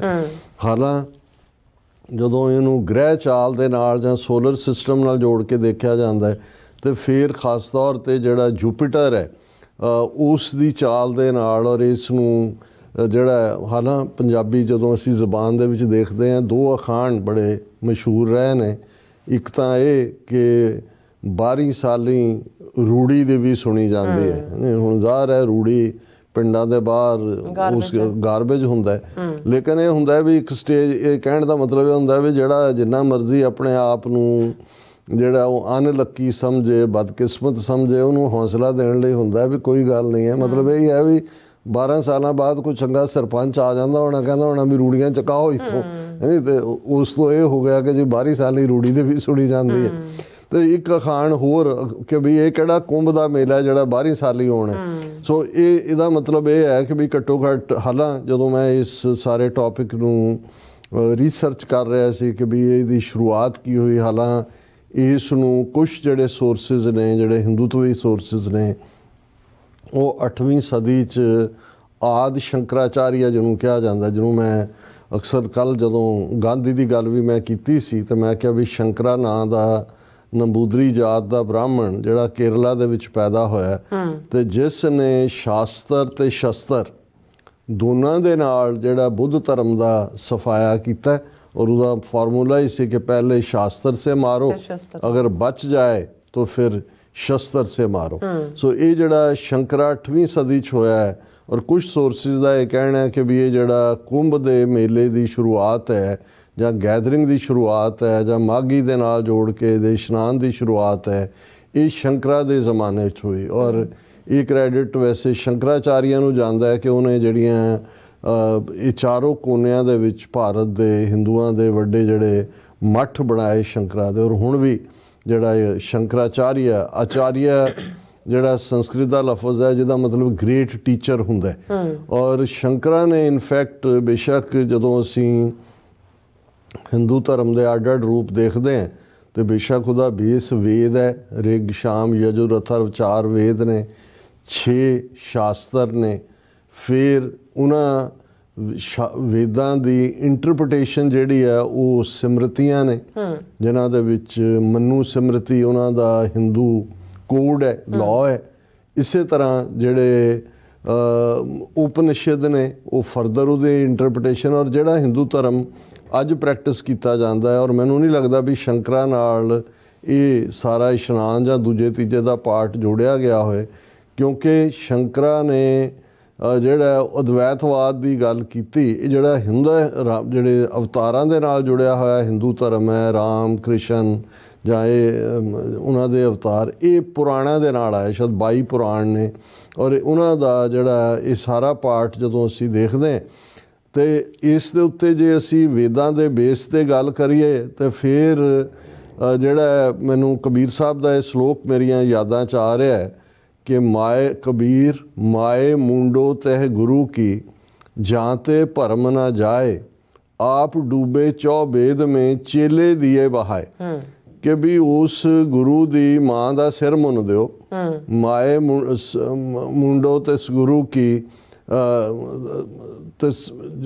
ਜਾਂ ਤੇ ਭਰਮ ਨਾ ਮਾਏ ਮੁੰਡੋ ਤਹਿ ਗੁਰੂ ਕੀ ਜਾਂ ਤੇ ਭਰਮ ਨਾ ਜਾਏ ਵੀ ਉਹਦੀ ਮਾਂ ਦਾ ਸਿਰ ਮੁੰਨ ਦਿਓ ਜਿਹੜਾ ਤੁਹਾਡਾ ਭਰਮ ਦੂਰ ਨਹੀਂ ਕਰ ਸਕਦਾ। ਆਪ ਡੂਬੇ ਚੌ ਵੇਦ ਮੇਂ ਕਿ ਆਪ ਤਾਂ ਉਹ ਚਾਰੋਂ ਵੇਦਾਂ ਦੇ ਵਿੱਚ ਡੁੱਬ ਗਏ। ਯਾਨੀ ਯਾਦ ਹੈ ਕਿ ਵੀ ਵੇਦਾਂ 'ਚ ਡੁੱਬਣ ਦਾ ਮਤਲਬ ਹੈ ਕਿ ਵੀ ਵੇਦਾਂ ਦੀਆਂ ਸਿੱਖਿਆਵਾਂ ਜਿਹੜੀਆਂ ਨੇ ਉਹ ਕਿਉਂਕਿ ਜੇ ਅਸੀਂ ਰਿਗਵੇਦ ਤੋਂ ਦੇਖੀਏ ਉਹ ਤਾਂ ਜਿਹੜਾ ਬਹੁਤ ਸਾਰੇ ਕਿਵੇਂ ਤੁਸੀਂ ਯੱਗ ਕਿਵੇਂ ਕਰਨੇ ਨੇ ਜਿਹਨੂੰ ਅਸੀਂ ਯੱਗ ਕਹਿੰਦੇ ਹਾਂ ਜਾਂ ਯੱਗ ਹੋਮ ਵੀ ਕਿਹਾ ਜਾਂਦਾ ਉਹ ਕਿਵੇਂ ਕਰਨੇ ਨੇ, ਉਹਦੀ ਵਿਧੀ ਕੀ ਹੈ, ਕਿੰਨੇ ਬ੍ਰਾਹਮਣਾਂ ਨੂੰ ਖਵਾਉਣਾ ਹੈ, ਕਿੰਨੇ ਬ੍ਰਾਹਮਣਾਂ ਨੇ ਕੀ ਜਾਪ ਕਰਨਾ ਹੈ। ਔਰ ਰਿਗਵੇਦ ਦੇ ਵਿੱਚ ਜਿਹੜਾ ਉਹ ਅੱਡ ਅੱਡ ਉਹ ਸਾਰਾ ਦੇਵਤਿਆਂ ਦੇ ਨਾਲ ਜੁੜਿਆ ਹੋਇਆ ਔਰ ਸੂਰਜ ਨੂੰ ਕਿਵੇਂ ਰਝਾਉਣਾ ਹੈ, ਇਹ ਸਾਰੇ ਜਿਹੜੇ ਪਾਰਟ ਨੇ ਇਹ ਉਸ 'ਚੋਂ ਨਿਕਲਦੇ ਨੇ। ਸ਼ਾਸਤਰ ਫਿਲਸੋਫੀਕਲੀ ਇੰਟਰਪ੍ਰੇਟ ਕਰਨ ਦੀ ਗੱਲ ਹੈ ਕਿ ਵੀ ਤੁਸੀਂ ਜਦੋਂ ਅਸੀਂ ਇਹ ਪੜ੍ਹਦੇ ਹਾਂ ਵੀ ਇਹ ਜਿਹੜੇ ਨੇ ਉਸ ਨੇ ਸ਼ਾਸਤਰ ਦਾ ਮਤਲਬ ਵੈਸੇ ਤਾਂ ਰਿਲੀਜੀਅਸ ਡਾਕਟਰੀਨਲ ਬੁੱਕ ਤੁਸੀਂ ਉਹਨਾਂ ਨੂੰ ਕਹਿ ਸਕਦੇ ਹੋ, ਪਰ ਮੋਸਟਲੀ ਉਹ ਆਰਗੂਮੈਂਟ ਦੇ ਉੱਤੇ ਬੇਸਡ ਹੈ ਕਿ ਹੁਣ ਅਸੀਂ ਕਹਿੰਦੇ 6 ਘਰ 6 ਗੁਰ 6 ਉਪਦੇਸ਼, ਗੁਰ ਗੁਰ ਏਕੋ ਵੇਸ ਅਨੇਕ, ਬਾਬਾ ਜੈ ਘਰ ਕਰਤੇ ਕੀਰਤ ਹੋਏ, ਸੋ ਘਰ ਰਾਖ ਵਡਾਈ ਤੋਏ। ਹੁਣ ਇਸ ਦੇ ਵਿੱਚ ਇਹ 6 ਸ਼ਾਸਤਰਾਂ ਦੀ ਗੱਲ ਹੀ ਹੈ ਕਿ ਵੀ ਇਹ 6 ਥਾਟ, ਇਹਨੂੰ ਦੇਣ ਵਾਲੇ 6 ਅੱਡ-ਅੱਡ ਰਿਸ਼ੀ ਔਰ ਉਹਨਾਂ ਦੀ ਅੱਡ-ਅੱਡ ਜ਼ਬਾਨ। ਪਰ ਗੁਰੂ ਸਾਹਿਬ ਨੇ ਕਿਹਾ ਕਿ ਭਾਈ ਗੱਲ ਇਹ ਨਹੀਂ ਹੈ ਜੈ ਘਰ ਕਰਤੇ ਕੀਰਤ ਹੋਏ, ਸੋ ਘਰ ਰਾਖ ਵਡਾਈ ਤੋਂ, ਕਿ ਉਸ ਘਰ ਦੀ ਵਡਿਆਈ ਜਿੱਥੇ ਤੇਰੀ ਗੱਲ ਹੁੰਦੀ ਹੈ, ਜਿੱਥੇ ਕਰਤੇ ਦੀ ਗੱਲ ਹੁੰਦੀ ਹੈ। ਸੋ ਇਵੇਂ ਹੀ ਜਦੋਂ ਅਸੀਂ ਇਹਨਾਂ ਦਾ ਪੁਰਾਣਾਂ ਦੇ ਉੱਤੇ ਦੇਖਦੇ ਹਾਂ, ਪੁਰਾਣ ਤਾਂ ਇੱਕ ਵੱਡਾ ਹਿੱਸਾ ਗਪੌੜ ਨੇ, ਉਹ ਇੱਕ ਇਮੈਜੀਨੇਸ਼ਨ ਜਿਸ ਲੈਵਲ 'ਤੇ ਵੀ ਤੁਸੀਂ ਫੈਂਟੈਸੀਜ਼ ਨੇ, ਔਰ ਉਹਨਾਂ ਨੂੰ ਫਿਰ ਇੱਕ ਨਾਟਕ ਰੂਪ ਦੇ ਵਿੱਚ ਦਿੱਤਾ ਗਿਆ। ਉਹ ਭਾਵੇਂ ਵਾਲਮੀਕ ਰਾਮਾਇਣ ਦੇ ਰੂਪ 'ਚ ਆਇਆ ਜਾਂ 16ਵੀਂ ਸਦੀ ਤੱਕ ਪਹੁੰਚਦਿਆਂ ਗੋਸਵਾਮੀ ਤੁਲਸੀਦਾਸ ਨੇ ਜਿਸ ਨੂੰ ਰਾਮਚਰਿਤ ਮਾਨਸ ਲਿਖਿਆ, ਵਾਲਮੀਕੀ ਨੇ ਵਾਲਮੀਕੀ ਰਾਮਾਇਣ ਲਫ਼ਜ਼ ਕਿਹਾ, ਔਰ ਜਿਹੜਾ ਉਹ ਗੋਸਵਾਮੀ ਤੁਲਸੀਦਾਸ ਨੇ ਰਾਮਚਰਿਤ ਮਾਨਸ ਦੇ ਰੂਪ ਦੇ ਵਿੱਚ ਦਿੱਤਾ।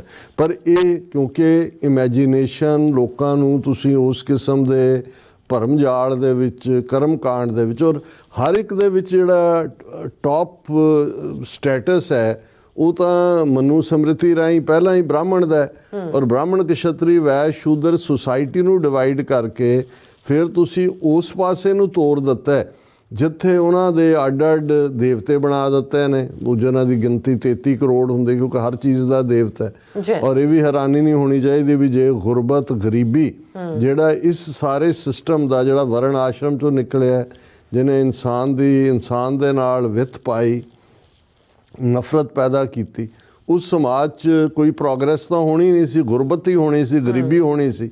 ਸੋ ਉਹਨਾਂ ਨੇ ਗਰੀਬੀ ਦਾ ਵੀ ਦੇਵਤਾ ਬਣਾ ਦਿੱਤਾ। ਉਹਦਾ ਨਾਂ ਰੱਖਿਆ ਗਿਆ ਦਰਿਦਰ ਨਾਰਾਇਣ। ਉਹ ਵੀ ਨਾਰਾਇਣ ਹੈ, ਦਰਿਦਰ ਕਹਿੰਦੇ ਸੰਸਕ੍ਰਿਤ ਦੇ ਵਿੱਚ ਗੁਰਬਤ ਨੂੰ ਨੇ ਔਰ ਦੂਸਰੇ ਨੂੰ ਨੇ।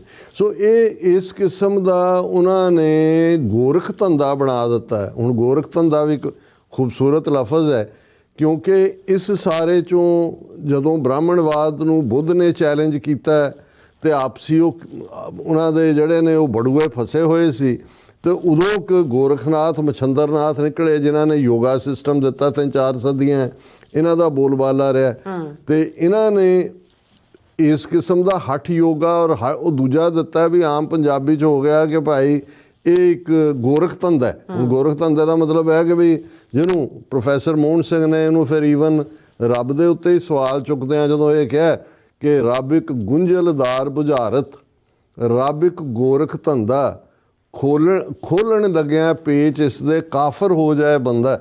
ਪਰ ਉਹ ਨਾਲ ਕਹਿੰਦਾ ਕਾਫਰ ਹੋਣੋਂ ਡਰ ਕੇ ਕਿਤੇ ਖੋਜੋਂ ਮੂਲ ਨਾ ਹੱਟੀ, ਲਾਈ ਲੱਗ ਮੋਮਣ ਦੇ ਕੋਲੋਂ ਖੋਜੀ ਕਾਫਰ ਚੰਗਾ। ਮੈਂ ਗੋਰਖ ਧੰਦਾ ਲਫ਼ਜ਼ ਦੇ ਉੱਤੇ ਕਰਨ ਦੇ ਲਈ ਉਹ ਪ੍ਰੋਫੈਸਰ ਮੋਹਨ ਸਿੰਘ ਨੇ ਵੀ ਉਹਨੂੰ ਗੋਰਖ ਧੰਦਾ ਕਿਹਾ। ਹੁਣ ਗੋਰਖ ਧੰਦਾ ਇਨਫੈਕਟ ਉਹ ਗੋਰਖਨਾਥ ਦਾ ਜੋ ਹੁਣ ਧਰਮ ਜਿਹੜਾ ਹੈ, ਜਿਹਦਾ ਮਤਲਬ ਈਵਨ ਸੰਸਕ੍ਰਿਤ ਦੇ ਵਿੱਚ ਵੀ ਧਾਰਨ ਕਰਨਾ, ਜਿਹੜੀ ਤੁਹਾਡੀ ਇੱਕ ਜੀਵਨ ਦੀ ਵੇ ਆਫ ਲਾਈਫ ਹੈ।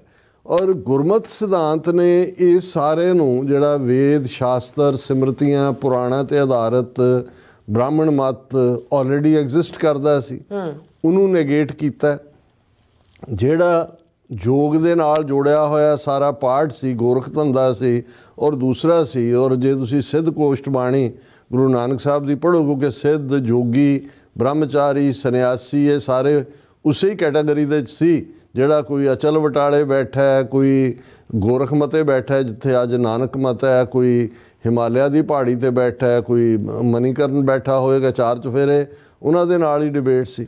ਔਰ ਉਹਦੇ 'ਚ ਗੁਰੂ ਸਾਹਿਬ ਨੇ ਆਪਣਾ ਸਿੰਪਲ ਜਿਹੜਾ ਗੁਰਮਤ ਦਾ ਰਸਤਾ ਦਿੱਤਾ, ਉਹ ਅੱਜ ਵੀ ਜਦੋਂ ਅਸੀਂ ਸਿੱਧ ਗੋਸ਼ਟ ਦਾ ਇਹ ਸ਼ਲੋਕ ਪੜ੍ਹਦੇ ਹਾਂ ਕਿ ਜੈਸੇ ਜਲ ਮੈਂ ਕਮਲ ਨਿਰਾਲਮ, ਮੁਰਗ ਆਈ ਨੈਸਾਣੇ, ਸੁਰਤ ਸ਼ਬਦ ਭਵ ਸਾਗਰ ਤਰੀਐ, ਨਾਨਕ ਨਾਮ ਵਖਾਣੇ।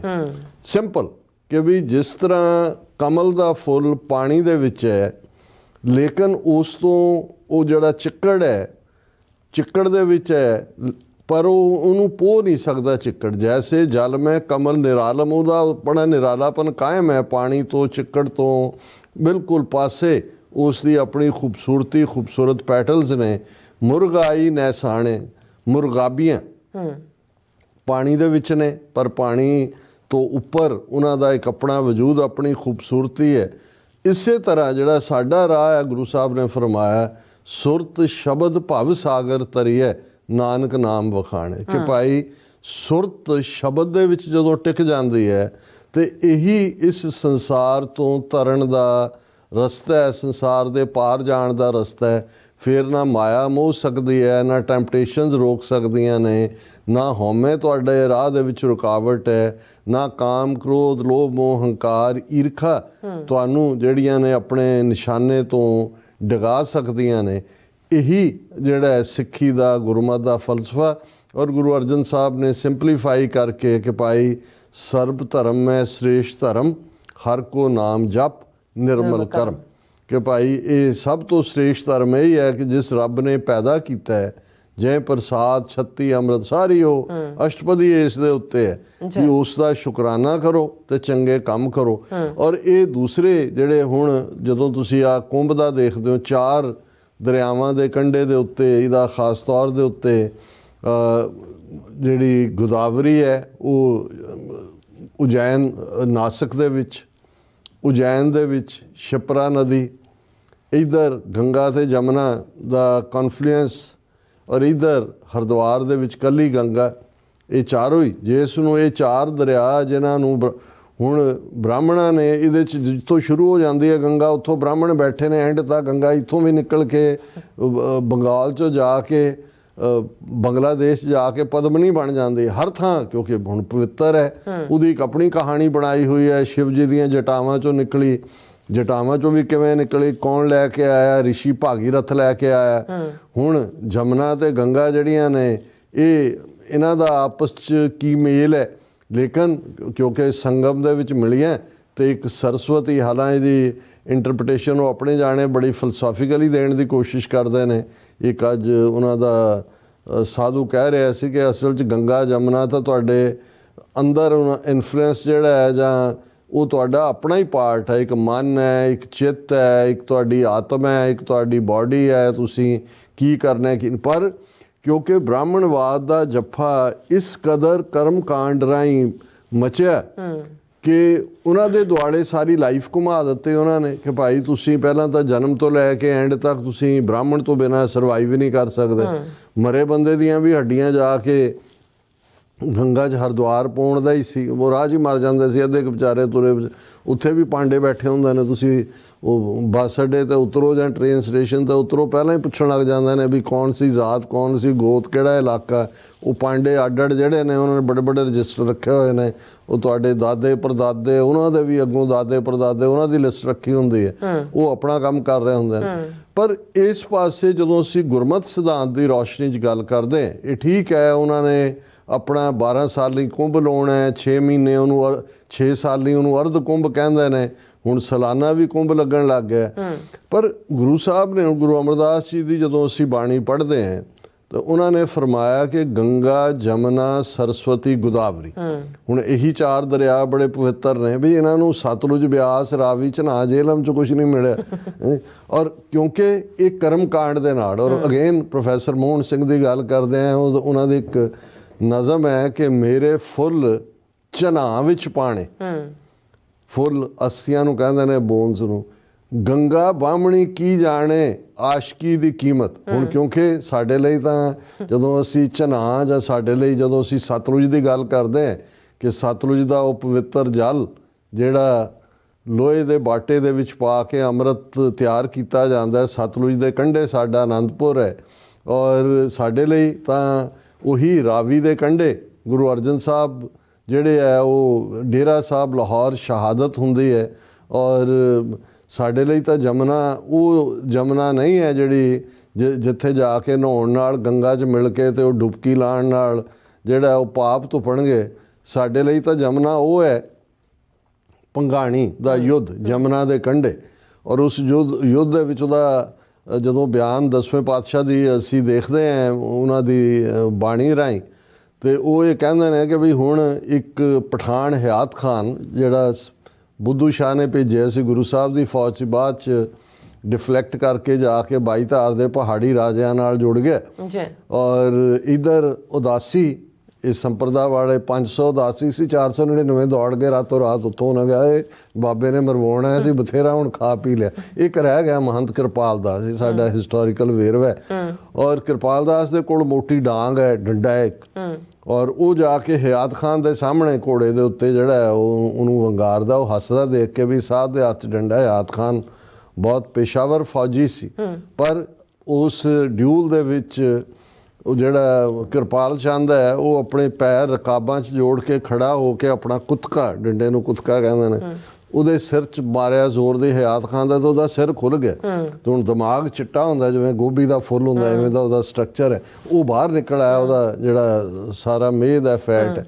ਤੇ 10ਵੇਂ ਪਾਤਸ਼ਾਹ ਬਿਆਨਦੇ ਨੇ ਕਿ ਵੀ ਹਯਾਤ ਖਾਨ ਦੇ ਸਿਰ 'ਚੋਂ ਉਹਦਾ ਮਗਜ਼ ਇਵੇਂ ਬਾਹਰ ਘੁੰਮਿਆ ਮਾਨੋ ਜਮਨਾ ਦੇ ਕੰਢੇ ਕ੍ਰਿਸ਼ਨ ਨੇ ਕੰਕਰੀਆ ਮਾਰ ਕੇ ਕਿਸੇ ਗੋਪੀ ਦੀ ਮੱਖਣ ਦੀ ਮਟਕੀ ਫੋੜ ਦਿੱਤੀ ਹੋਏ ਤੇ ਮੱਖਣ ਨਿਕਲਿਆ। ਹੁਣ ਇਹ ਬੇਸ਼ੱਕ ਇਹਦਾ ਇੱਕ ਡਿਸਕ੍ਰਿਪਸ਼ਨ ਹੈ, ਪਰ ਉੱਥੇ ਜਮਨਾ ਕ੍ਰਿਸ਼ਨ ਕਾਨ ਕਨਈਆ ਕਲ ਜਿਹੜਾ ਉਹ ਆਪਣਾ ਬਿੰਦਰਾ ਬਨਵੇਂ ਰੰਗ ਗਿਆ, ਉਹ ਉੱਥੇ ਰੰਗ ਕਰ ਰਿਹਾ ਕ੍ਰਿਸ਼ਨ ਕਨਈਆ ਗੋਪੀਆਂ ਦੇ ਨਾਲ, ਉਹਨਾਂ ਦੀਆਂ ਮਟਕੀਆਂ ਫੋੜ ਰਿਹਾ। ਸਾਡੇ ਲਈ ਉਹ ਜਮਨਾ ਨਹੀਂ ਹੈ, ਸਾਡੇ ਲਈ ਉਹ ਰੈਵੋਲੂਸ਼ਨ ਹੈ ਜਿੱਥੇ ਕਿਰਪਾਲ ਚੰਦ ਜਿਹੜਾ ਉਹ ਕੁੱਤਕੇ ਦੇ ਨਾਲ ਹਯਾਤ ਖਾਨ ਦਾ ਸਿਰ ਖੋਲ ਦਿੰਦਾ ਹੈ। ਤੇ ਇਵੇਂ ਹੈ ਮਾਨੋ ਜਮਨਾ ਦੇ ਕੰਢੇ ਕ੍ਰਿਸ਼ਨ ਨੇ ਮਟਕੀ ਜਿਹੜੀ ਹੈ ਕਿਸੇ ਗੋਪੀ ਦੀ ਉਹ ਫੋੜੀ ਹੋਈ। ਹੁਣ ਇਹ ਹੈ ਸਾਡਾ, ਔਰ ਸਾਡੇ ਲਈ ਜਦੋਂ ਅਸੀਂ ਗੋਦਾਵਰੀ ਦਾ ਜ਼ਿਕਰ ਕਰਦੇ ਹਾਂ ਜਿੱਥੇ ਤਖਤ ਹਜ਼ੂਰ ਸਾਹਿਬ ਨਾਸਕ 'ਚ ਜਾ ਕੇ 10ਵੇਂ ਪਾਤਸ਼ਾਹ ਜੋਤੀ ਜੋਤ ਸਮਾਉਂਦੇ ਨੇ, ਤੇ ਉੱਥੋਂ ਬਾਬਾ ਬੰਦਾ ਸਿੰਘ ਬਹਾਦਰ ਖਾਲਸਾ ਜ਼ੁਲਮ ਦਾ ਨਾਸ ਕਰਨ ਲਈ ਨਿਕਲਦਾ ਹੈ। ਸੋ ਸਾਡੇ ਲਈ ਤਾਂ ਬਿਆਸ ਪਵਿੱਤ ਜਿਹਦੇ ਤੇ 84 ਪੌੜੀਆਂ ਬਣਾ ਕੇ ਗੁਰੂ ਅਮਰਦਾਸ ਪਹਿਲਾ ਤੀਰਥ ਜਿਹੜਾ ਐਸਟੈਬਲਿਸ਼ ਕਰਦੇ ਨੇ, ਸਾਡੇ ਲਈ ਆਪਣੇ ਗੁਰੂ ਸਾਹਿਬਾਨ ਨੇ ਗੁਰਮਤਿ ਸਿਧਾਂਤ ਨਾਲ ਜੁੜੇ ਹੋਏ ਸਰੋਵਰ, ਜਦੋਂ ਅਸੀਂ ਅੰਮ੍ਰਿਤਸਰ ਦਾ ਜ਼ਿਕਰ ਕਰਦੇ ਹਾਂ ਬੇਸ਼ੱਕ ਸ਼ਹਿਰ ਦਾ ਨਾਂ ਉਸ ਦੇ ਨਾਲ ਜੁੜ ਜਾਂਦਾ ਹੈ, ਲੇਕਿਨ ਇਹ ਸਰੋਵਰ ਹੈ ਸਭ ਤੋਂ ਪੁਰਾਣਾ ਸਰੋਵਰ ਉਸ ਸ਼ਹਿਰ ਦੇ ਵਿੱਚ ਸੰਤੋਖਸਰ ਹੈ। ਸੰਤੋਖਸਰ, ਵਿਵੇਕਸਰ, ਰਾਮਸਰ, ਜਿਹਦੇ ਕੰਢੇ ਬੈਠ ਕੇ ਗੁਰੂ ਅਰਜਨ ਸਾਹਿਬ ਨੇ ਗੁਰੂ ਗ੍ਰੰਥ ਸਾਹਿਬ ਦੀ ਆਦ ਬੀੜ ਤਿਆਰ ਕੀਤੀ। ਸੰਤੋਖਸਰ, ਵਿਵੇਕਸਰ, ਰਾਮਸਰ ਔਰ ਕੌਲਸਰ ਹੈ ਜੀ, ਜਿਹਨੂੰ ਬਾਬਾ ਅਟਲ ਦੇ ਗੁਰਦੁਆਰਾ ਵੀ, ਔਰ ਅੰਮ੍ਰਿਤਸਰ ਜਿਹੜਾ ਮੁੱਖ ਤੌਰ 'ਤੇ 5 ਸਰੋਵਰ। ਔਰ ਫਿਰ ਇਤਿਹਾਸਕ ਮੁਕਤਸਰ ਦਾ ਅਸੀਂ ਜ਼ਿਕਰ ਕਰਕੇ ਮਾਘੀ ਦਾ।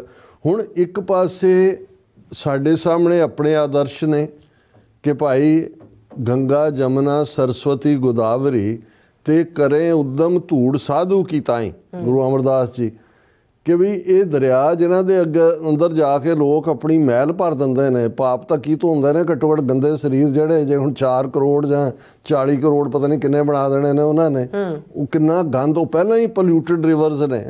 ਪਰ ਗੁਰੂ ਸਾਹਿਬ ਨੇ ਕਿਹਾ ਵੀ ਉਹ ਤਾਂ ਕਿਸੇ ਰੱਬ ਦੇ ਬੰਦੇ ਦੇ ਨੂੰ ਲੱਭਦੀਆਂ ਫਿਰਦੀਆਂ ਹੈ ਕਿ ਵੀ ਸਾਡੇ ਅੰਦਰ ਇੰਨੀ ਮੈਲ ਭਰੀ ਹੋਈ ਹੈ, ਅਸੀਂ ਹਮਰੀ ਮੈਲ ਸਾਧੂ ਕੀ ਧੂੜ ਗਵਾਈ, ਕਿ ਸਾਨੂੰ ਉਹ ਸਾਧੂ ਮਿਲੇ ਜਿਹਦੇ ਪੈਰਾਂ ਦੀ ਧੂੜ ਸਾਡੀ ਮੈਲ ਨੂੰ ਜਿਹੜਾ ਹੈ ਉਹ ਦੂਰ ਕਰ ਦੇ।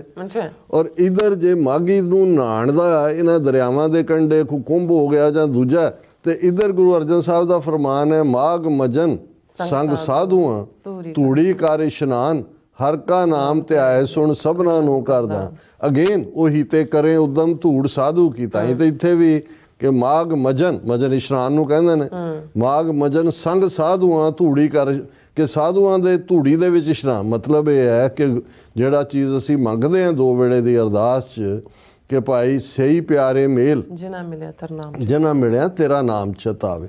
ਹੁਣ ਇਸ ਸਾਰੇ ਕਨਸੈਪਟ ਦੀ ਬੈਕਗਰਾਉਂਡ ਦੇ ਵਿੱਚ ਜਦੋਂ ਤੁਸੀਂ ਦੇਖਦੇ ਹੋ ਤੇ ਫਿਰ ਜੋ ਵਰਤਾਰਾ ਨਜ਼ਰ ਆ ਰਿਹਾ ਹੈ ਕੁੰਭ ਮੇਲੇ ਦੇ ਨਾਂ ਥੱਲੇ, ਜਿਸ ਕਿਸਮ ਦਾ ਇਹ ਜਿਹੜੀਆਂ ਸਿੱਖ ਸੰਪਰਦਾਵਾਂ ਦੇ ਨਾਲ ਉਹਨਾਂ ਦਾ ਉਦਾਸੀਆਂ ਨਿਰਮਲਿਆਂ ਦਾ ਤਾਂ ਕੋਈ ਦੁੱਖ ਨਹੀਂ ਹੈ, ਕਿਉਂਕਿ ਉਹ ਤਾਂ ਜਦੋਂ ਹੁਣ ਗੁਰਦੁਆਰਾ ਸੁਧਾਰ ਲਹਿਰ ਦੇ ਵੇਲੇ ਜਿਹੜਾ ਮਹੰਤ ਨਰੈਣੂ ਜਾਂ ਦੂਜੇ ਸਾਰੇ ਉਦਾਸੀ ਮਹੰਤ ਹੀ ਸੀ, ਉਹ ਤਾਂ ਪੰਥ ਨੇ ਇਹਨਾਂ ਤੋਂ ਜਿਹੜਾ ਉਹ ਸੇਵਾ ਜਦੋਂ ਲਈ ਔਰ ਇਹਨਾਂ ਨੇ ਆਪਣੇ ਆਪ ਨੂੰ ਡਿਕਲੇਅਰ ਕਰਤਾ ਸੀ ਵੀ ਅਸੀਂ ਸਿੱਖ ਨਹੀਂ ਹੈਗੇ, ਹੁਣ ਜੋੜੀ ਜਾਓ, ਕਦੇ ਬਾਬਾ ਸ੍ਰੀ ਚੰਦ ਨਾਲ ਜੋੜ ਦਿਓ, ਕਿਸੇ ਹੋਰ ਨਾਲ ਜੋੜ ਦਿਓ। ਹਾਲਾਂ ਗੁਰਬਾਣੀ ਨੇ ਤਾਂ ਪਹਿਲਾਂ ਹੀ ਇਹ ਦੇ ਦਿੱਤਾ ਸੀ ਕਿ ਭਾਈ ਇਹ ਜਿਹੜੇ ਨੇ ਪੁੱਤਰੀ ਕੌਲ ਨਾ ਪਾਲਿਓ, ਕਿ ਵੀ ਇਹ ਤਾਂ ਉਦੋਂ ਹੀ ਵਿਗੜ ਗਏ ਸੀ। ਲੇਕਿਨ ਚਲੋ ਇਹਦੇ ਬਾਵਜੂਦ ਛੇਵੇਂ ਪਾਤਸ਼ਾਹ ਦੇ ਵੇਲੇ ਜਾਂ ਉਸ ਤੋਂ ਬਾਅਦ ਜੇ ਜੁੜਿਆ ਰਿਹਾ, ਪੰਥ ਨੇ ਵੀ ਗੁਰਦੁਆਰੇ ਇਹਨਾਂ ਦੇ ਹਵਾਲੇ ਮਿਸਲਾਂ ਵੇਲੇ ਸਿੰਘ ਰਾਜ ਵੇਲੇ ਕੀਤੇ।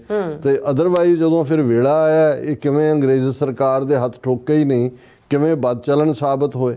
ਹੁਣ ਇਵੇਂ ਹੀ ਨਿਰਮਲਿਆਂ ਦਾ ਪਾਰਟ ਹੈ। ਹਾਲਾਂਕਿ ਇੱਕ ਸਟੇਜ ਦੇ ਉੱਤੇ ਇਹਨਾਂ ਦੀ ਲਰਨਿੰਗ ਵਿਦਵਤਾ ਦੀ ਗੱਲ, ਪਰ ਅਲਟੀਮੇਟਲੀ ਇਹਨਾਂ ਸੰਪਰਦਾਵਾਂ ਨੇ, ਉਦਾਸੀਆਂ ਜਾਂ ਨਿਰਮਲਿਆਂ ਨੇ ਸਿੱਖੀ ਨੂੰ ਇੱਕ ਅੱਡ ਵਿਚਾਰਧਾਰਾ, ਗੁਰਮਤ ਵਿਚਾਰਧਾਰਾ ਨਾਲੋਂ ਤੋੜ ਕੇ ਜਿਹੜੀ ਵੈਦਿਕ ਵਿਚਾਰਧਾਰਾ ਸੀ, ਇਹ ਤਾਂ ਪੰਜਵਾਂ ਵੇਦ ਮੰਨਦੇ ਨੇ ਗੁਰੂ ਗ੍ਰੰਥ ਸਾਹਿਬ ਨੂੰ। ਔਰ ਇਸੇ ਲਈ ਜਿਹੜੇ ਇਹਨਾਂ ਦੇ ਨਿਰਮਲਿਆਂ ਦੇ ਅਖਾੜੇ ਨੇ ਉੱਥੇ, ਜਾਂ ਉਦਾਸੀਨ ਅਖਾੜਾ, ਉਦਾਸੀਆਂ ਨੇ ਤਾਂ ਚੁੱਕ ਦਿੱਤੇ ਸੀ ਗੁਰੂ ਗ੍ਰੰਥ ਸਾਹਿਬ ਆਪਣੇ ਡੇਰਿਆਂ ਚੋਂ ਗੁਰਦੁਆਰਾ ਸੁਧਾਰ ਲਹਿਰ ਤੋਂ ਬਾਅਦ, ਕਿ ਕਿਤੇ ਸਿੱਖ ਕਬਜ਼ਾ ਨਾ ਕਰ ਲੈਣ। ਨਿਰਮਲਿਆਂ ਨੇ ਰੱਖੇ ਹੋਏ ਨੇ।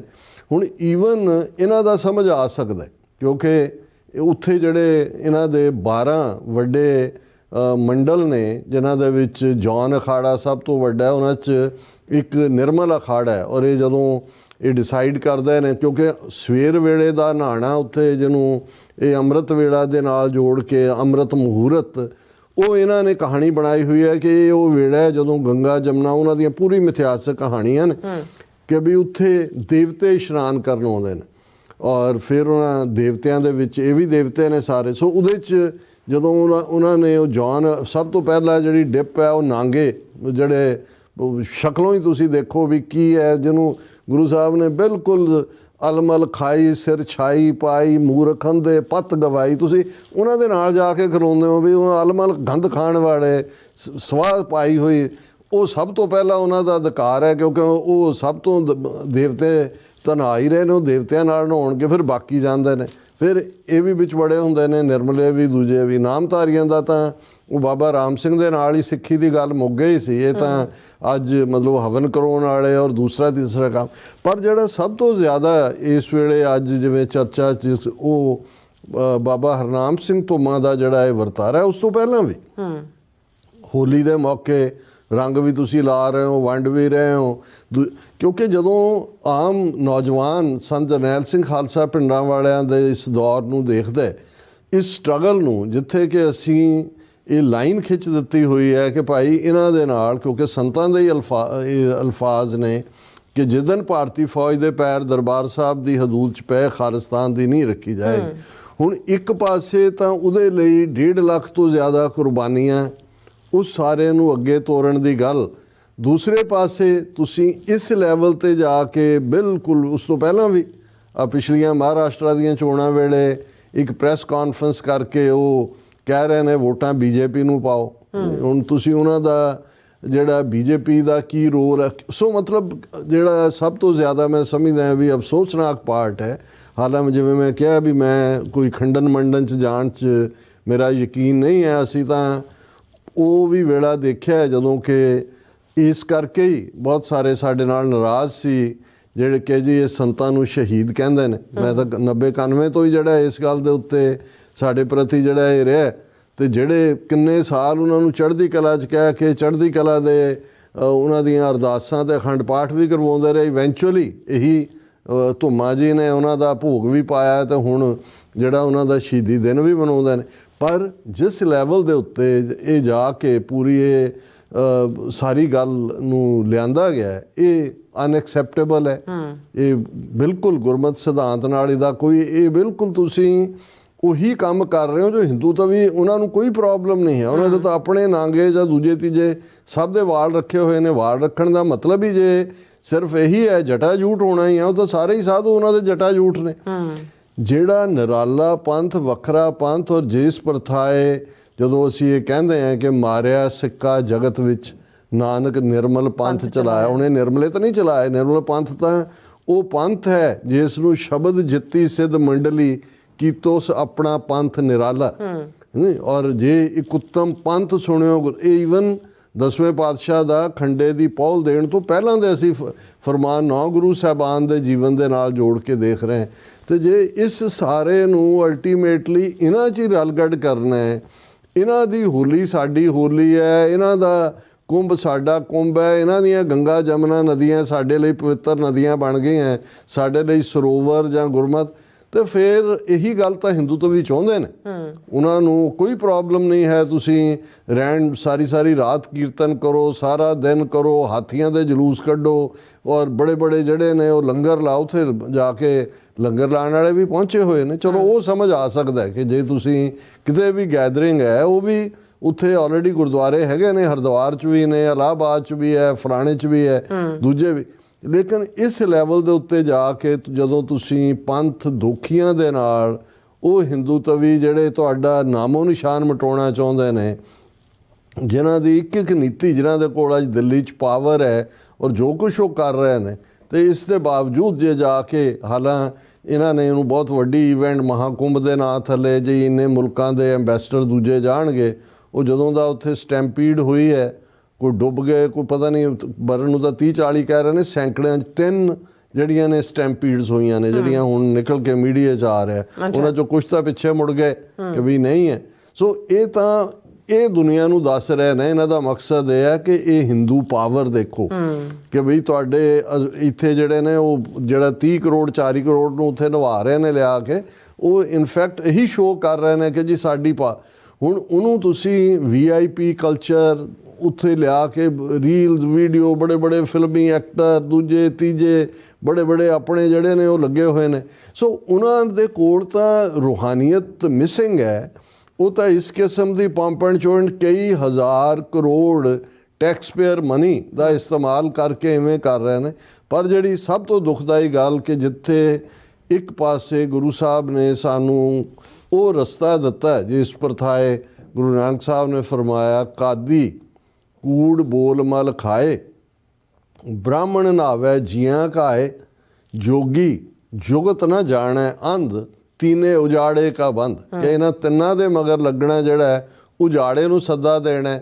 ਬ੍ਰਾਹਮਣ ਤਾਂ ਉਹ ਹੈ, ਬ੍ਰਾਹਮਣ ਨਾਵੇ ਜੀਆਂ ਕਾਏ, ਕਿ ਵੀ ਜਿਹੜਾ ਜ਼ਾਲਮ ਹੈ, ਬੁੱਚਰ ਆਫ ਦਾ ਵਰਲਡ, ਮੱਥਾ ਟਿੱਕਾ ਤੇੜ ਧੋਤੀ ਕਖਾਈ, ਹੱਥ ਛੁਰੀ ਜਗਤ ਕਸਾਈ, ਤੇ ਤੁਸੀਂ ਉਹਨਾਂ ਦੀ ਅਗਵਾਈ ਦੇ ਵਿੱਚ ਜਾ ਕੇ ਉਹ ਜਿਹੜਾ ਇਸ ਕਿਸਮ ਦਾ ਕੰਮ ਕਰ ਰਹੇ ਹੋ, ਇਹ ਨਿਹਾਇਤ ਅਫਸੋਸਨਾਕ ਹੈ। ਜੀ ਰਾਜਾ, ਤੁਹਾਡਾ ਬਹੁਤ ਸ਼ੁਕਰੀਆ। ਸੋ ਉੱਥੇ ਲੈਣੇ ਬ੍ਰੇਕ, ਔਰ ਬ੍ਰੇਕ ਤੇ ਜਾਣ ਤੋਂ ਪਹਿਲਾਂ ਅਸੀਂ ਆਪਣੇ ਦਰਸ਼ਕਾਂ ਤੇ ਸਰੋਤਿਆਂ ਨੂੰ ਫੀਲ ਤੇ ਬੇਨਤੀ ਕਰਦੀ ਹੈ ਵਿਊਅਰਸ, ਅੱਜ ਇਸ ਤਰ੍ਹਾਂ ਤੁਸੀਂ ਜਾਣਦੇ ਹੋ ਕਿ TV 84 ਇੱਕ ਪੰਥਕ ਚੈਨਲ ਹੈ। TV 84 ਦੀ ਚੜ੍ਹਦੀ ਕਲਾ ਲਈ ਵੱਧ ਤੋਂ ਵੱਧ ਡੋਨੇਟ ਕਰੋ। ਡੋਨੇਟ ਕਰਨ ਲਈ ਸਾਡੀ ਵੈਬਸਾਈਟ TV84.tv ਤੇ ਜਾ ਕੇ ਪੇਪਲ ਦੀ ਵਰਤੋਂ ਕਰਕੇ 1 ਟਾਈਮ ਡੋਨੇਟ ਕਰ ਸਕਦੇ ਹੋ, ਮੰਥਲੀ ਡੋਨੇਟ ਵੀ ਕਰ ਸਕਦੇ ਹੋ। ਤੁਸੀਂ TV 84 ਦੇ ਨਾਮ ਤੇ ਚੈੱਕ ਬਣਾ ਕੇ ਸਾਨੂੰ ਮੇਲ ਵੀ ਕਰ ਸਕਦੇ ਹੋ ਸਾਡੇ ਸਪਤੇ ਤੇ 36-01 37th Avenue, Long Island City, New York 11101 USA, ਜਾਂ ਫਿਰ ਤੁਸੀਂ ਸਾਨੂੰ ਫੋਨ ਰਾਹੀਂ ਵੀ ਸੰਪਰਕ ਕਰ ਸਕਦੇ ਹੋ 5166195984।